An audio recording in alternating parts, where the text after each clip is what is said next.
बात कर रहे हैं बोलो।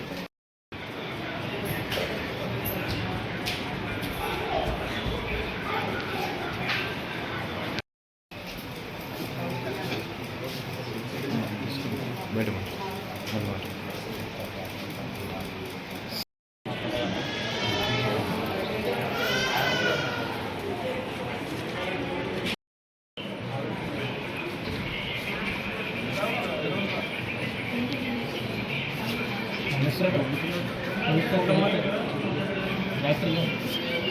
శ్రీమతి గోవిందమ్మ 68 సంవత్సరాలు. ఆమెకు దెబ్బలు తగిలాయని చెప్పి 13వ తేదీ తెల్లవారుజామున 4:30 గంటలకు ఏరియా ఆసుపత్రి ఎమ్గనూరు నందు అడ్మిట్ అయింది. ఈ పోలీస్ వాళ్ళు తీసుకొని వచ్చి ఆమెను అడ్మిట్ చేశారు. అప్పటి నుంచి ఇప్పటి వరకు కూడా మేము ఆసుపత్రిలో డాక్టర్లందరూ ట్రీట్మెంట్ ఇస్తున్నాము. ఆమెకు పైన కనపడే దెబ్బలు ఏం లేవు, అన్ని మూగ దెబ్బలే ఉన్నాయి.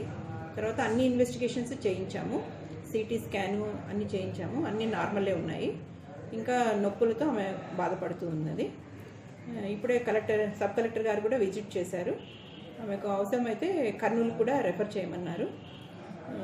ఆమె యొక్క అనుమతి తీసుకొని మేము ఆమె వెళ్తానంటే కర్నూలు కూడా రెఫర్ చేస్తాం. అన్ని వైటల్స్ అన్నీ బాగున్నాయి, కాకుండా ప్రస్తుతం ఒక ఒళ్ళు నొప్పులు మాత్రమే ఉన్నాయి. కలెక్టర్ ఆదేశాల మేరకు ఆమెను మెరుగైన వైద్యం కోసం కర్నూలు కూడా రెఫర్ చేయమని చెప్పి మాకు సూచించారు. మేము పేషెంట్ కూడా తెలిపాము. ఆమె కూడా వాళ్ళ అటెండర్లు వచ్చిన తర్వాత ఒకవేళ ఆమె వాళ్ళ అనుమతి తీసుకొని వెళ్ళేది లేదు చెప్తానని చెప్పారు. డాక్టర్ మైత్రేయి, సూపరింటెండెంట్ ఏరియా ఆసుపత్రి ఎమ్గనూరు. మహిళ మీద దాడి చేశారు కదా గోవిందమ్మ గారి మీద, దానికి సంబంధించి ఇక్కడ ఆవిడకి ట్రీట్మెంట్ అది ఎలా జరుగుతున్నది, అవసరమైతే మెరుగైన వైద్యం కోసం కర్నూలు పంపించమని డిస్ట్రిక్ట్ కలెక్టర్ గారు ఆదేశించండి. నన్ను విజిట్ చేసి చూడమన్నారు. సో అందుకని వచ్చి ఆవిడకి ఎలా ఉంది, ఆవిడ పరిస్థితి ఎలా ఉందని చెప్పి చూడడానికి వచ్చాము. అవసరమైతే ఆవిడని కర్నూలు పంపిస్తాము. అండ్ ఆవిడకి రావాల్సింది వెల్ఫేర్ పరంగా, అంటే యాక్ట్ ప్రకారం ఆవిడకి కాంపెన్సేషన్ అది రావాల్సింది వీలైనంత ఫాస్ట్గా ఆవిడకి అందేలా చూస్తాం. సో ఆవిడ ఇంకా కొద్దిగా ఇబ్బంది పడుతున్నట్టు అనిపిస్తున్నది. ఆవిడ అన్నారు కొంచెం పెయిన్ అది ఉందని చెప్పి.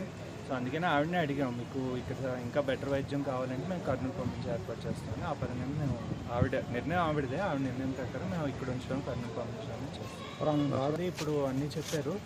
దాని ప్రకారం ముందు లెటర్ కొద్దిగా ఇప్పుడు అటాక్ అయింది కదా, కొద్దిగా కోలుకొనివ్వండి, తర్వాత యాక్ట్ ప్రకారం ఏమేమి చేయాలో అవన్నీ చేస్తాం. Thank you.